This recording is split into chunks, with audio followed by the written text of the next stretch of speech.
Hydraulic pipe നമ്മൾ select ചെയ്യും. ഏത് പൈപ്പാണ് നമുക്ക് വേണ്ടതെന്ന് നമ്മളത് സെലക്ട് ചെയ്യും. 12 mm പൈപ്പുകളുണ്ട്, 16 mm പൈപ്പുകളുണ്ട്, 20 mm പൈപ്പുകളുണ്ട്. അതിന് ഏതാണ് നമുക്ക് വേണ്ടതെന്ന് നമ്മൾ ആദ്യം തന്നെ തീരുമാനിക്കും. ഇപ്പോൾ നമ്മുടെ കയ്യിലുള്ളത് 12 mm സിംഗിൾ ട്യൂബാണ്. കയ്യിലിരിക്കുന്ന പൈപ്പ് 12 mm ആണ് ഇതിൻ്റെ അളവ്.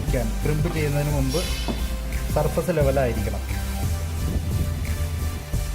സർഫസ് ലെവലായില്ലെങ്കിൽ അതിനെ നമ്മൾ സർഫസ് ലെവലാക്കുന്നതിന് വേണ്ടി ഫയൽ ചെയ്യുകയോ പോളിഷ് ചെയ്യുകയോ ചെയ്യണം. അതിൻ്റെ എഡ്ജിലിരിക്കുന്ന ബറ് എല്ലാം നമ്മൾ സ്മൂത്താക്കി മാറ്റണം. അതിനെ നന്നായിട്ട് ഫയൽ ചെയ്യണം. അതിൻ്റെ എഡ്ജെല്ലാം നമ്മൾ ക്ലീനാക്കി. 12 mm ഹൈഡ്രോളിക് പൈപ്പ് ക്രിമ്പ് ചെയ്യാൻ ഉപയോഗിക്കുന്ന MSC ആണ്, അതായത് മെയിൻ സ്ട്രെയിറ്റ് കണക്ടർ. ഇതുപയോഗിച്ചാണ് നമ്മൾ പൈപ്പ് ക്രിമ്പ് ചെയ്യുന്നത്. ഇതിൻ്റെ ഈ ഭാഗത്ത് ആണ് നമ്മൾ പൈപ്പ് കയറ്റി വയ്ക്കുന്നത്. അപ്പോൾ ആ ഭാഗം നമ്മളത് ഇതിൻ്റെ വയസ്സിലേക്ക് പിടിപ്പിക്കും. വയസ്സിലേക്ക് നന്നായിട്ട് പിടിപ്പിക്കുക, നല്ലപോലെ ടൈറ്റ് ചെയ്ത് പിടിപ്പിക്കുക. അത് ഷെയ്ക്ക് ചെയ്യുന്നുണ്ടോയെന്ന് കൈകൊണ്ട് ചെക്ക് ചെയ്ത് നോക്കുക. പൈപ്പ് എങ്ങനെയാണ് ക്രിമ്പ് ചെയ്യുന്നതെന്ന് നോക്കാം. അതിന് ആദ്യമായിട്ട് പൈപ്പിൻ്റെ പുറമേ കൂടെ ഇതിന് ഉപയോഗിക്കുന്ന നട്ട് ഇതിനകത്തേക്ക് ഇടുക. കൂടെ അതിൻ്റെ ഫെറോളും ഇതിനകത്തേക്ക് കടത്തി വയ്ക്കുക. ഫെറോള് കടത്തി വയ്ക്കുമ്പോൾ പ്രോപ്പറായിട്ട് തന്നെ അത് കടത്തി വയ്ക്കണം. ഇപ്പോൾ ഈ വീഡിയോയിൽ കാണുന്നത് പോലെ തന്നെ കടത്തി വെച്ചാൽ ശരിയായ രീതിയിൽ നമുക്ക് ക്രിമ്പ് ചെയ്യാൻ പറ്റും.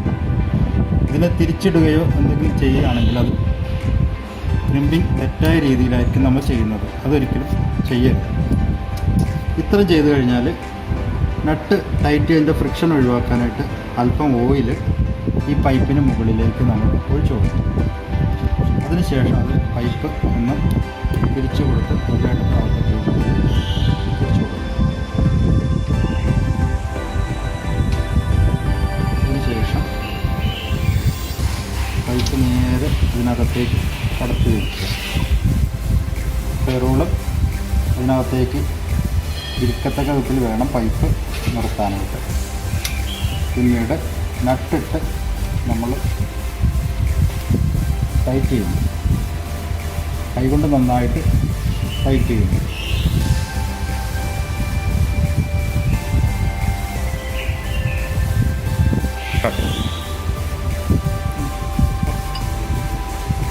നട്ട് നന്നായിട്ട് ടൈറ്റ് ചെയ്യാനായിട്ട് 24, 27 സ്പാനർ എടുത്ത് നല്ല രീതിയിൽ അതിനെ ടൈറ്റാക്കി.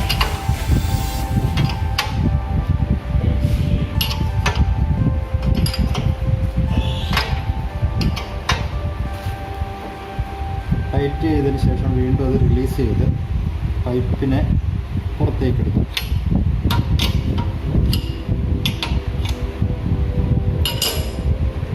ഫെറോള് നന്നായിട്ട് ക്രിമ്പായിട്ടുണ്ടെന്നോ അതിനെ കൈകൊണ്ട് തിരിച്ചു നോക്കി ചെക്ക് ചെയ്യും. ക്രിമ്പായിട്ടില്ല എന്ന് നമുക്ക് മനസ്സിലാക്കാം. അതിനുശേഷം വീണ്ടും പൈപ്പ് ഇതിനകത്തേക്ക് കയറ്റി നട്ട് ടൈറ്റ് ചെയ്യും. സ്പാനർ ഇട്ട് ടൈറ്റ് ചെയ്യുമ്പോൾ അതിൻ്റെ ലിവറേജ് പോരായെങ്കിൽ സ്പാനറിൻ്റെ അറ്റത്ത് പൈപ്പിട്ട് ലിവറേജ് കൂട്ടി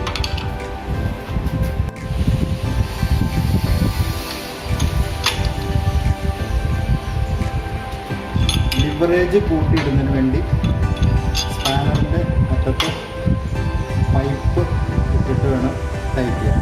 എങ്കിൽ മാത്രമേ നല്ല രീതിയിൽ പൈപ്പ് ക്രിമ്പിങ് നടക്കും.